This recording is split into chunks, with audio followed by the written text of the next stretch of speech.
Scabadoo!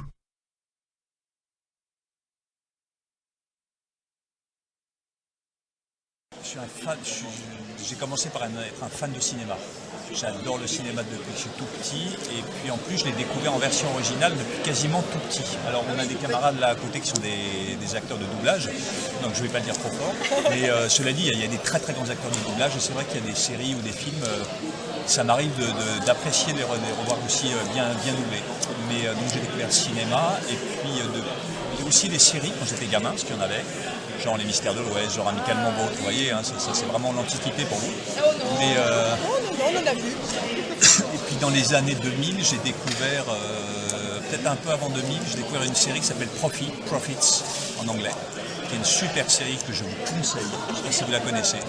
Un personnage qui travaille dans l'entreprise et je trouve que c'est étonnant comme ça annonce le monde aujourd'hui, le monde complètement déshumanisé et de tueurs quasiment qu'il y a en entreprise. Enfin, je vous la conseille. Profit, c'est le nom du personnage, il s'appelle Jim Profit. Et puis après, j'ai découvert dans les années fin 90-2000 des séries comme The West Wing, comme The Wire, comme Deadwood, comme... il y en a plein que j'adore. Friday Night Lights, pardon pour mon anglais qui est pas très bon, qui est une série américaine sur le football américain. A priori, le football américain ne m'intéresse absolument pas. Je ne sais plus pourquoi, quelqu'un a dû me la conseiller, tout ça, j'ai commencé à regarder 2-3 épisodes, je suis tombé sous le charme et je vous la conseille. C'est une série qui est un peu méconnue, c'est une série absolument magnifique. J'ai pleuré dans cette série comme toutes les larmes de mon corps, je trouve que il a une qualité humaine, le réalisateur et le créateur de la série, de parler des rapports humains. Voilà, c'est dans une petite ville du Texas, tout se passe touché par la crise économique, enfin vraiment tout le monde est au chômage, tout ça. Il y a les parents qui ont disparu, les enfants s'élèvent tout seuls. Et il n'y a qu'un truc qui focalise toute la petite ville, c'est le vendredi soir, un match de football entre les lycéens de la ville et puis les équipes de l'extérieur qui viennent. Et donc autour de ça se cristallisent tous les rapports humains. Sinon mes goûts littéraires, là il y en a plein.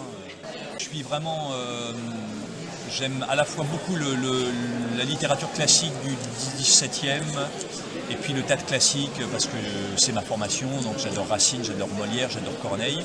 Tous ces auteurs que je détestais à l'école. Et puis, mais seulement après, voilà, c'est devenu mon métier, et puis c'est devenu vraiment une passion. J'aime beaucoup ces auteurs-là. Et puis j'aime particulièrement les auteurs aussi du 19e. Donc la grande écriture romanesque qui commence un peu avec Chateaubriand, je connais mal, mais beaucoup Victor Hugo, Stendhal, et puis tous les auteurs après, Flaubert, Maupassant, il y en a plein. Et puis, donc voilà, j'aime beaucoup cette écriture du 19e siècle. Je la lis régulièrement, je la relis. Balzac, c'est un dieu, j'adore. Et voilà, et puis aussi la littérature contemporaine aussi que je lis un petit peu moins en ce moment, mais que j'ai beaucoup lu.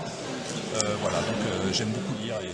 Mais en fait, j'étais un téléphage acharné quand j'étais gamin, ado, et puis quand je faisais mes études et jeune adulte, donc je foutais pas grand chose d'autre. Et puis en fait j'ai viré la télé de chez moi parce que c'était plus possible, je ne pouvais pas m'empêcher là, voilà. Donc je l'ai vraiment viré, donc je n'ai plus la télé depuis des années et ça m'a permis de me remettre à lire et puis de découvrir des séries paradoxalement grâce au DVD et puis maintenant à Internet. Non, on ne peut pas s'attendre à un tel succès, non, parce qu'en plus on a commencé par un petit court-métrage tourné dans la région lyonnaise d'Hiers-Ciré, que vous connaissez sans doute. Alexandre nous a fait venir en nous disant voilà, il n'y a pas de budget, tout ça, je ne peux pas vous payer, tout ça, mais est-ce que ça vous intéresse, hein? Donc ça a commencé comme ça. Et puis après, une année après, on a tourné des petits courts-métrages qui étaient un petit peu la suite de ça, qui était la genèse de Kaamelott. Et puis après, M6, Calt et M6 se sont intéressés au truc et on a appris qu'on allait être diffusé, qu'on allait remplacer Caméra Café. Donc là, on passe à une dimension supérieure et en fait, je crois que c'est pendant le tournage de la première saison, à la fin du tournage de la première saison, au début de la deuxième, quand on a appris les scores, et puis c'est là que je me suis dit, là je suis dans un truc... je ne pensais pas que ça allait devenir un peu une série culte, mais j'étais tellement admiratif de l'écriture d'Alexandre. Je trouve qu'il est vraiment... enfin voilà, évidemment j'adorais être là, j'adorais être sur le plateau, mais j'étais surtout très admiratif de l'écriture d'Alexandre, qui a une qualité dans les dialogues notamment et tout ça, et je me disais, il fait un truc qui n'a jamais été fait à la télévision française. C'est vrai, ça va marquer beaucoup. Ouais, et ça, alors ça aurait pu ne pas marcher, hein, mais ça j'en étais conscient, je me souviens sur le plateau, Maître Dissart, en entendant mes camarades jouer et tout ça, je me disais, mais ça n'a jamais été fait. Et je me rendais compte aussi des réactions des chaînes, des réactions des directeurs de la 6, qui en fait ne comprenaient pas ce qu'on faisait. D'abord, ils n'avaient pas trop les scénarios et tout ça, donc on avait une liberté assez incroyable. Et je pense qu'ils ne s'attendaient pas à voir ce qu'ils ont vu. Et ça a dû être une surprise pour eux. Heureusement que ça a marché, cela dit, parce que si ça n'avait pas marché, on aurait arrêté dès la fin de la première saison. Donc voilà, donc je ne sais pas si je réponds bien à votre question, mais en tout cas j'ai senti que j'étais dans un truc qui n'avait pas été fait. À l'arrache, que ça avait été pensé. Ouais, exactement. C'était Ça vous a novateur. peut-être rassuré aussi en tant qu'acteur. Non, ça m'a pas. Non, parce que j'étais pas absolument pas inquiet. Non, je connaissais Alexandre, je connaissais. Et puis j'aimais travailler avec lui. J'étais très content qu'il me propose de venir travailler, parce qu'en fait on s'est rencontrés sur un spectacle où on était acteurs tous les deux. Dont le metteur en scène était Jean-Christophe Lambert, qui est Caradoc. Oui. C'était lui le metteur en scène. Oui, donc ça a tout Et puis dans ce spectacle, il y avait Jean-Robert Lombard, le père Blaise, il y avait Loïc Varro qui joue Venec dans la série. Il y avait, enfin voilà, on était un certain nombre, c'était Timon d'Athènes de Shakespeare qui avait monté Jean-Christophe Lambert. Et on était tout un certain nombre qu'on retrouve dans Kaamelott. Et donc c'est à partir de là où Alexandre Astier a peut-être déjà choisi en fait. Là, il en a choisi un certain nombre, et puis il avait aussi sa propre famille à lui, avec qui il travaillait avant, sa vraie famille, et puis aussi sa famille choisie, ses amis acteurs avec qui il travaillait déjà avant, comme je crois Franck Pittiot, comme Jacques Chambon avec qui il avait travaillé avant. Donc voilà, c'est un petit peu le mariage de ces deux origines. Mais c'est pas encore plus souvent, c'est que tout d'un coup, quand vous voyez des gens qui vous regardent dans la rue, au début vous vous dites mince, j'ai oublié de mettre mon pantalon ou il y a un truc bizarre. Et puis après vous dites ah non, c'est qu'en fait ça y est, et vous comprenez qu'ils vous reconnaissent. Et ça change tout, enfin ça change tout, en tout cas on n'est plus tout à fait pareil dans la rue parce que tout d'un coup on a conscience du regard des gens et voilà, alors c'est vachement touchant, ça fait plaisir et puis j'avoue que je m'en lasse pas en fait. Même des années après, je suis toujours aussi content que les gens me reconnaissent et tout ça. Après au niveau professionnel, oui ça m'a aidé parce que ça apporte une certaine reconnaissance, donc ça permet d'arriver à des rendez-vous, d'avoir plus de rendez-vous alors qu'avant j'en avais à peu près pas. Et puis d'être beaucoup mieux considéré, beaucoup mieux accueilli qu'on ne l'est quand on est un comédien lambda et puis qu'on arrive et que personne ne connaît. Des envies et des idées, j'en ai plein. Je ne laisse pas se développer outre mesure car je sais que Alexandre de toute façon fera ce qu'il veut, qu'il ne me dira absolument rien et que je découvrirai les textes au dernier moment et qu'il me dira ben voilà c'est ton texte et voilà ce que ton personnage devient. Après des envies, ouais j'ai des envies parce que y a des gens, enfin des comédiens sur la série que j'aime vraiment beaucoup, avec qui j'adore travailler donc ça c'est vraiment un plaisir de gamin, vous savez quand vous êtes dans le bac à sable et qu'il y a des gamins autour de vous et que vous faites vos équipes et que vous voulez être avec vos meilleurs amis dans votre équipe parce que voilà, et ben, c'est du même ordre quoi. Moi j'ai envie de travailler, je ne vais pas citer les noms là mais bon, ils le savent avec les gens parce que j'aime travailler avec eux. Après ça c'est un truc de gamin et en essayant d'être un peu plus adulte et de me dire pour le personnage de Lancelot, bah, je pense que forcément il y a une relation et un binôme qui se fait avec Arthur en concurrence sur tout ça. Alors est-ce que c'est en présence d'Arthur, au contraire très très loin d'Arthur comme Alexandre a choisi de le faire à la fin des saisons 5 et 6, 4, 5, 6, ça je ne sais pas du tout, mais ça c'est Alexandre qui décidera. Mais je pense que oui, il y a Arthur qui est le pôle central de la série, il y a Guenièvre forcément, je me dis qu'est-ce qui va se passer avec Guenièvre après l'échec plus ou moins patent et avéré, cuisant de... Voilà, est-ce qu'il aura une deuxième chance? Est-ce qu'on va laisser une deuxième chance à ce pauvre Lancelot? Je ne sais pas, je ne peux pas vous dire. Oui, ça a été un peu Je trouve aussi, excusez-moi je suis très bavard, mais je trouve aussi que Alexandre a une très très belle idée en trouvant ce personnage en noir là, qui est joué par Carlo Brandt. Donc je trouverais bien que ce personnage soit encore présent, à la fois pour Lancelot, mais peut-être pour d'autres personnages de la série. Oui. Ouais. En fait, donc Shakespeare, moi j'ai découvert quand j'étais gamin. Il passait à la télévision toutes les œuvres de Shakespeare enregistrées par la BBC. Donc c'était en anglais, et j'étais vraiment petit, hein. Il y avait les sous-titres, je me souviens.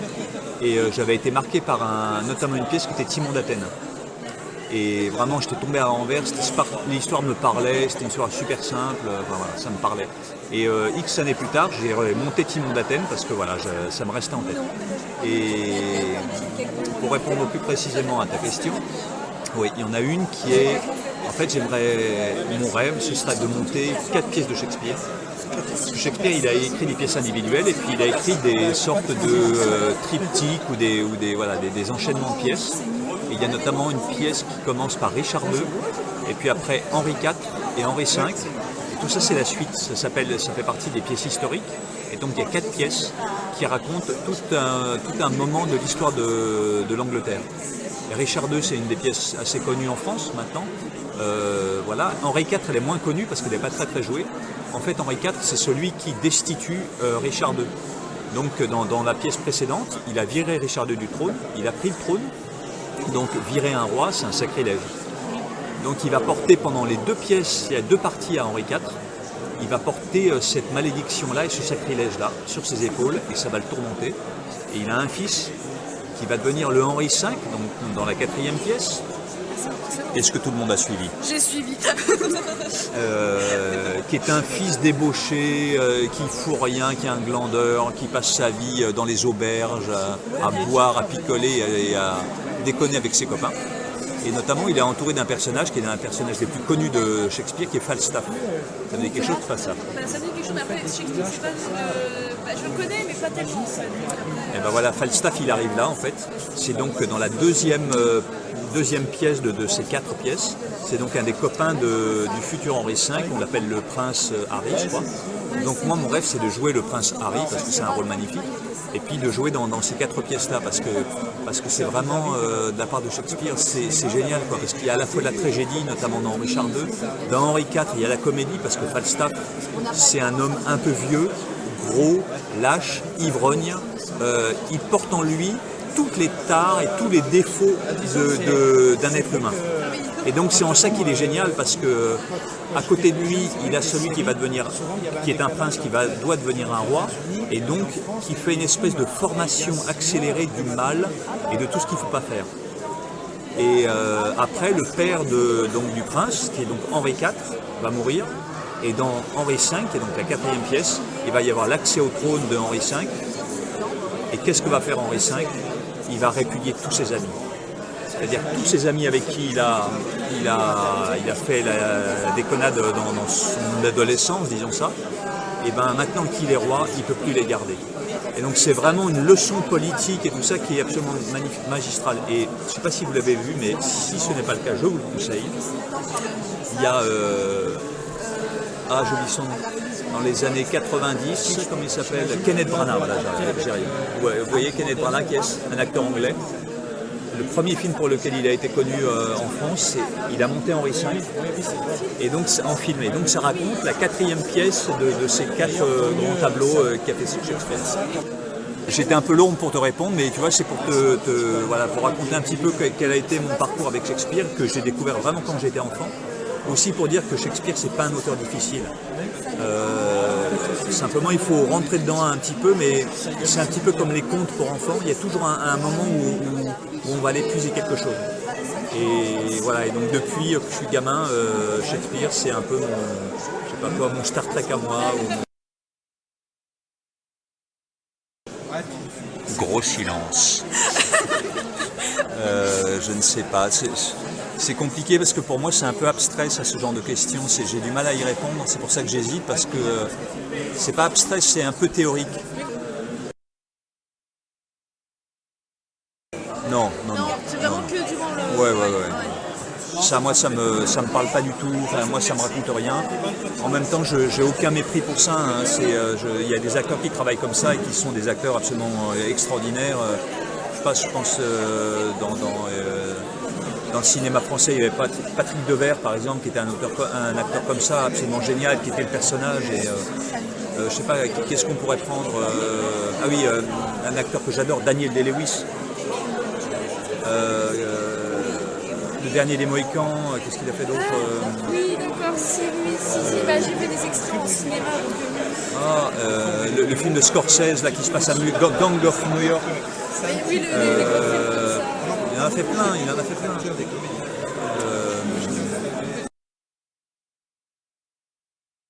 Excusez-nous de l'interruption de nos programmes, la pause était tout à fait indépendante de notre volonté. Donc, L'enregistrement là, quand même. Oui, il y a l'enregistrement. Donc ouais, je ne sais pas bien répondre à ta question parce que c'est théorique.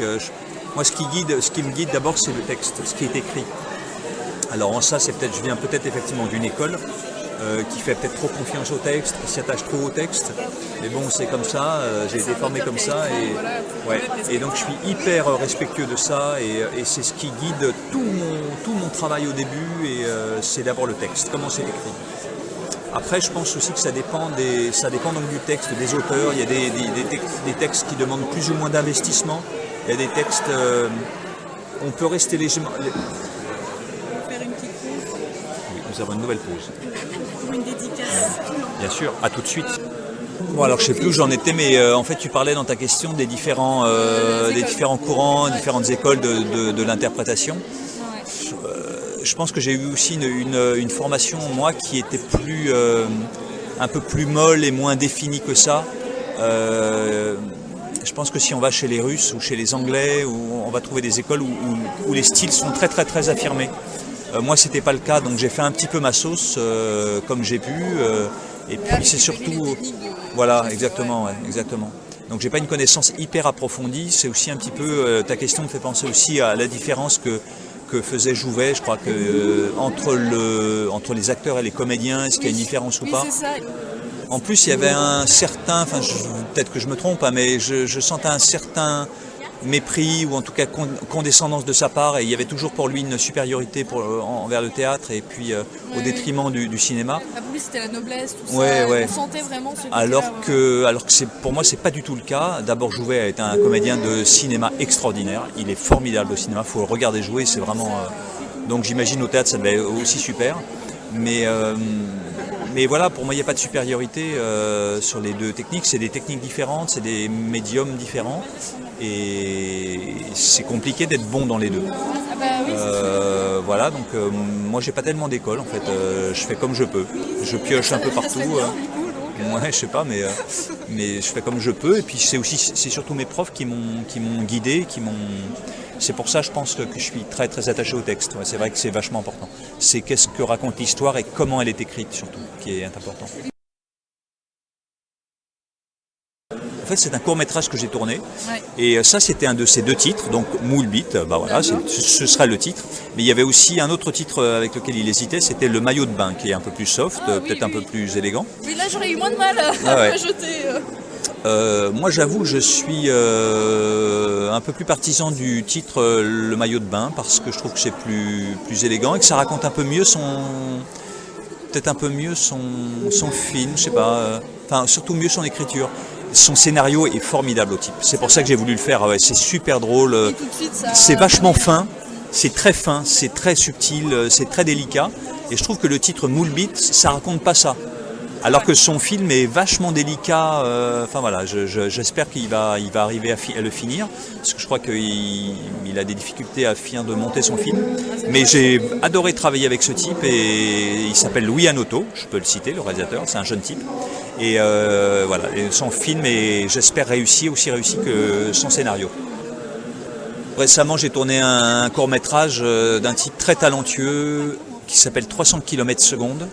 Ça, ce serait le court-métrage qui annoncerait le long-métrage que voudrait tourner ce réalisateur. Il s'appelle Stéphane Rétoré, qui a beaucoup de talent, à mon avis. Et voilà, le court-métrage n'est pas aussi réussi que je pense que ce qu'il voudrait faire, mais là aussi, c'est une économie de court-métrage. C'est compliqué parce qu'on monte des films avec très peu d'argent, en travaillant très vite sur 2-3 jours pour ne pas mobiliser trop les gens.